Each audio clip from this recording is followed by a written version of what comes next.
Film की शुरुआत एक शादीशुदा जोड़े के साथ होती है जो अंधेरे में गाड़ी चलाते हैं।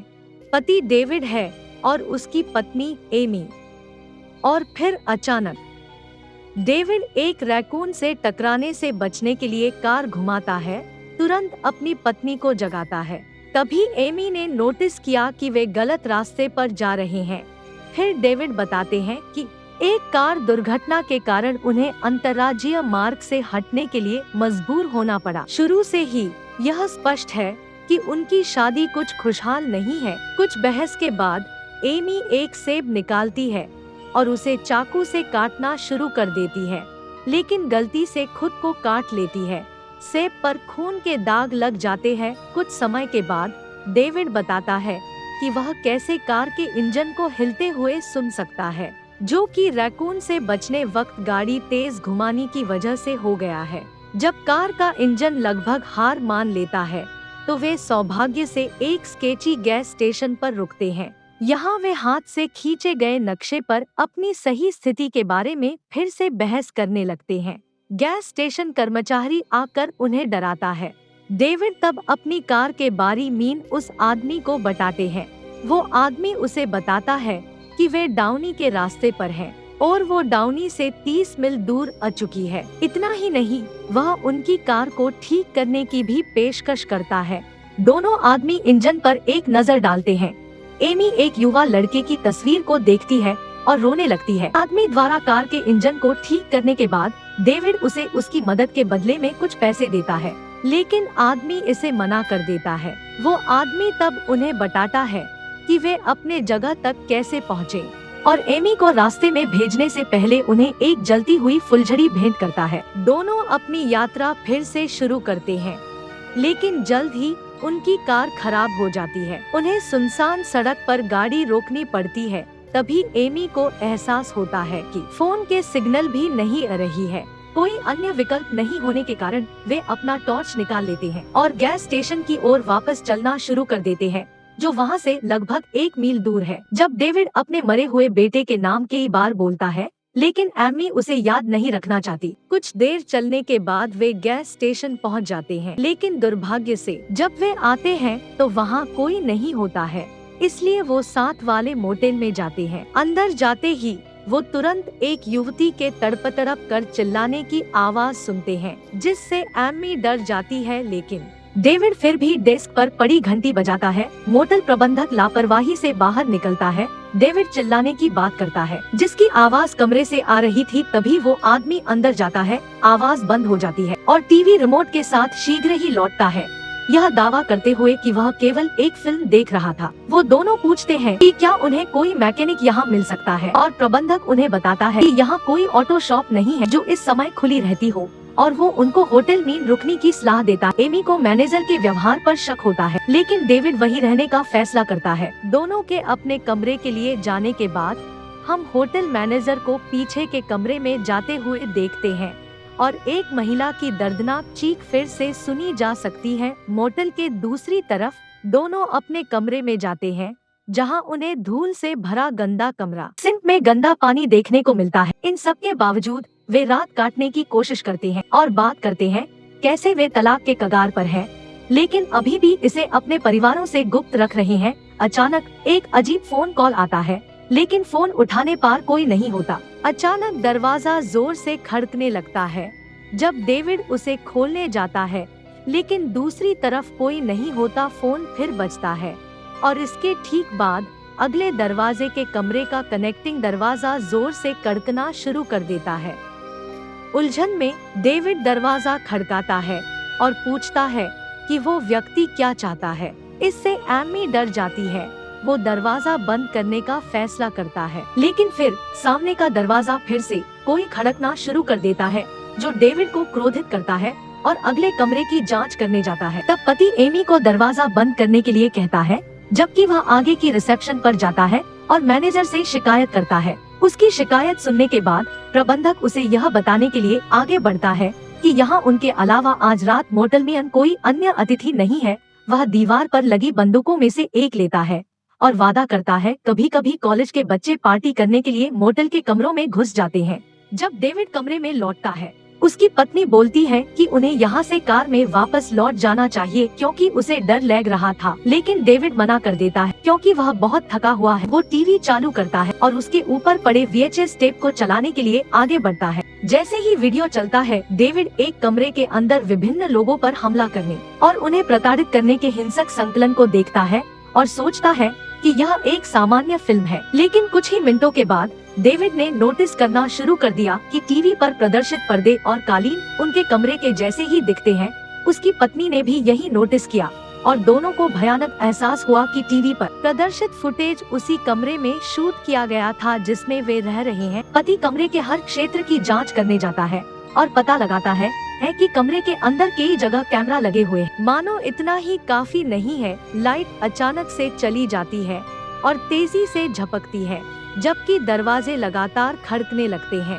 जैसे ही वे दीवार की तरफ जाते हैं, उनके पीछे एक नकाबपोश आदमी खड़ा देखते हैं। एक बार जब रोशनी फिर से चालू हो जाती है तो वे बाथरूम की खिड़की से भागने की कोशिश करते हैं। इतना ही नहीं, उन्हें सिंक पर एमी का खूनी सेब मिलता है। हालांकि वह कसम खाती है कि उसने उसे कार में छोड़ दिया। डेविड शावर का पर्दा फाड़ देता है, लेकिन वहाँ कोई नहीं मिलता।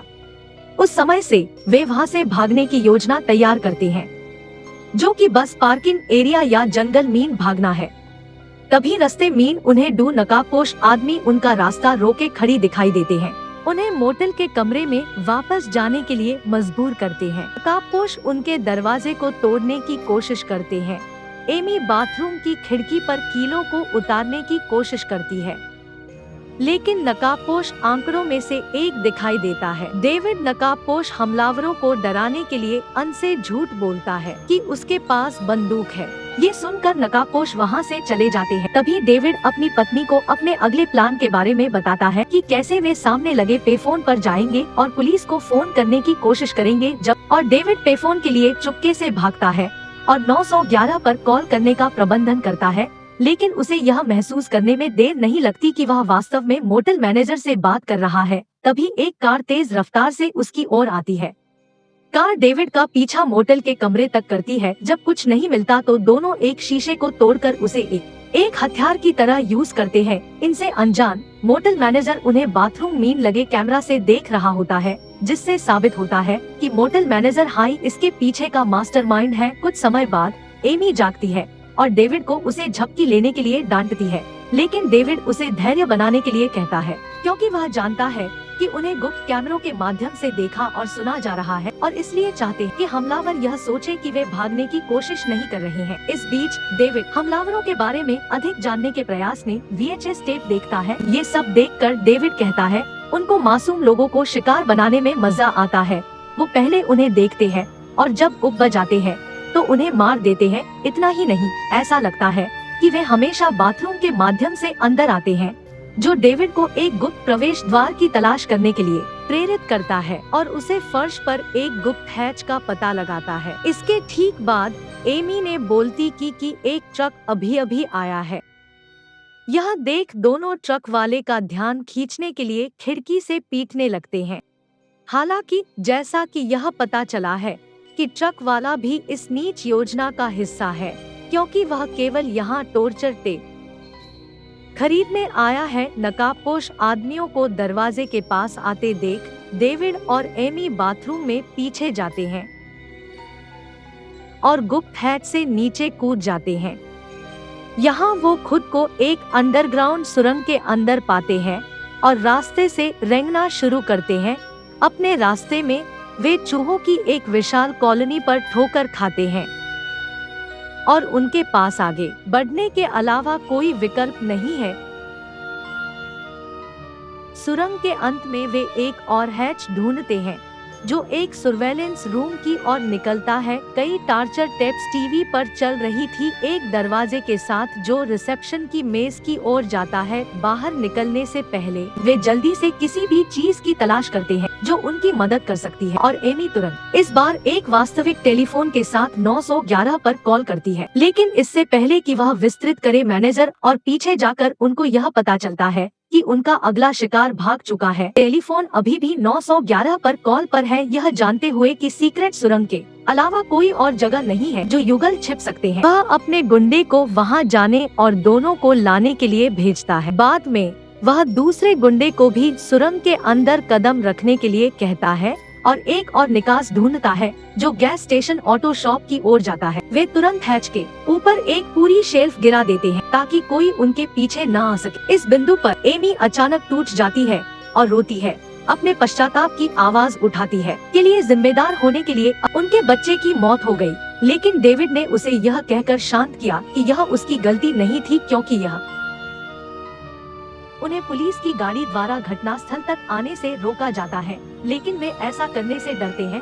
उपस्थिति अभी के लिए जाना जाता है। इस प्रकार वे देखते हैं कि प्रबंधक शेरिफ को बधाई देने के लिए बाहर कदम रखता है। शेरिफ चारों ओर देखता है और यहाँ तक कि उस आदमी को मोटेल के कमरे के अंदर कदम रखने देता है जिसमें युगल रह रहा था। वापस ऑटो की दुकान के अंदर युगल अब मिल गया है। जैसे ही एक नकाबपोश आदमी अचानक हैच से शेल्फ को उठाने का प्रयास करता है, दोनों मिलकर शेल्फ को नीचे रखने का काम करते हैं कि आदमी अंदर न जाए। इस बीच शेरिफ है कमरे के चारों ओर देखा, जबकि वह नहीं देखता कि दरवाजे के पीछे से किसी तरह की रोशनी आ रही है। यहाँ उसे यातना टेप का पता चलता है और जल्द ही उसे पता चलता है कि उस मोटेल में कुछ गड़बड़ है। अपनी बंदूक पकड़े हुए शेरिफ मोटेल के कमरे से बाहर निकलता है, यह देखते हुए कि शेरिफ जाने वाला है। डेविड और एमी अंततः मदद मांगते हुए इसके लिए दौड़ पड़ते हैं। दुर्भाग्य से इंजन शुरू नहीं होगा और वॉकी टॉकी के साथ छेड़छाड़ की गई है। इस प्रकार शेरिफ बाहर कदम रखता है और इसे जांचने के लिए हुड को पॉप करता है। केवल एक नकाबपोश आदमी उसके पीछे चुपके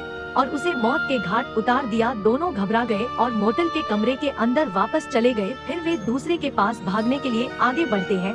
कमरे को जोड़ने वाले दरवाजों का उपयोग करता है और डेविड एक खिड़की तोड़ता है कि बदमाश अब पुलिस की गाड़ी को छिपाने की कोशिश में व्यस्त है। वह एक और योजना बनाता है। वह एमी के कपड़ों का एक टुकड़ा चीरता है और उसे खिड़की पर टिका देता है ताकि वह ऐसा दिखे जैसे वो वहाँ से भाग गई, लेकिन वास्तव में वह छत में छिपी है। उसी समय डेविड लॉबी में घुसने जा रहा है और एक बंदूक ले आएगा जिसे उसने वहाँ देखा था। पत्नी हैच बंद कर देती है और कमरे से बाहर निकलने से पहले वह उससे कहता है कि वह उससे प्यार करता है, परंतु फिर नकाबपोशों में से एक पुरुष तुरंत उसकी आंत में चाकू मार देते हैं, जबकि एमी खुद को शोर मचाने से रोकने के लिए संघर्ष करती है। डेविड अपनी ताकत के साथ बाहर रेंगता है और प्रबंधक उसे फिल्माते हुए पाता है। एमी को देखने के लिए मैनेजर मोटेल एमी को ढूंढने जाता है, लेकिन उसे कमरे में एमी नहीं मिलती और कमरे से निकल जाता है। एमी अगली सुबह तक छत में छिपी रहती है और जल्द से जल्द डेविड की तलाश करने का फैसला करती है, लेकिन जब वह अंत में बाहर निकलती तो एक नकाबपोश आदमी पहले से ही कमरे में है। यह उसे अपनी पूरी ताकत से दौड़ने के लिए प्रेरित करता है। वह एक कार के अंदर कदम रखती है और इंजन शुरू करती है। जैसे ही वह गाड़ी चलाना शुरू करती है, एक हमलावर उसे पाने के लिए सनरूफ तोड़ देता है। घबराई हुई वह दूसरे नकाबपोश आदमी को नीचे गिराती है और एक मोटेल के कमरे में दुर्घटनाग्रस्त हो जाती है। सौभाग्य से एयरबैग की वजह से बची दोनों नकाबपोश आदमी मर चुके हैं और उनमें से एक वे वही व्यक्ति थे जिन्होंने पहले उनकी मदद की थी। लेकिन एमी का संघर्ष अभी खत्म नहीं हुआ है। जबकि मैनेजर अपने दोस्तों को मरा हुआ पाता है, एमी निगरानी कक्ष में पीछे हट जाती है, हैच को एक शेल्फ से ब्लॉक कर देती है और खुद को लॉबी से बाहर निकलने से पहले हथौड़ा यहाँ उसे एक बंदूक मिलती है और उस तक पहुँचने का प्रयास करती है, लेकिन मैनेजर उस पर झपटता है और पीछे से उसका गला घोंटने लगता है और उसकी पिटाई करता है जमीन पर। बाद में वह उसे सोफे से घसीटता है और चिल्लाते हुए उसे फिल्माना शुरू कर देता है कि उसे पिछली रात उसे मार देना चाहिए था, जिसका जवाब वह कमर में लात मार कर देती है। वे फिर हाथापाई करते हैं जब तक एमी चारों ओर पड़ी बंदूक तक पहुंचने में सफल नहीं हो जाती और उसे तब तक कई बार गोली मारता है जब तक वह गिरकर मर नहीं जाता। वह ठीक बाद में अपने पति की जांच करती है और राहत की बात यह है कि वह अभी भी जीवित है। अगली चीज जो वह करती है वह है एक और 911 कॉल करना, ऑपरेटर से मदद भेजने के लिए भीख मांगती है। फिल्म का अंत एमी अपने घायल पति के बगल में बैठने के साथ होता है। राहत मिली कि वे दोनों जीवित रहे और अपनी तलाक की योजना को रद्द करने का निर्णय लिया।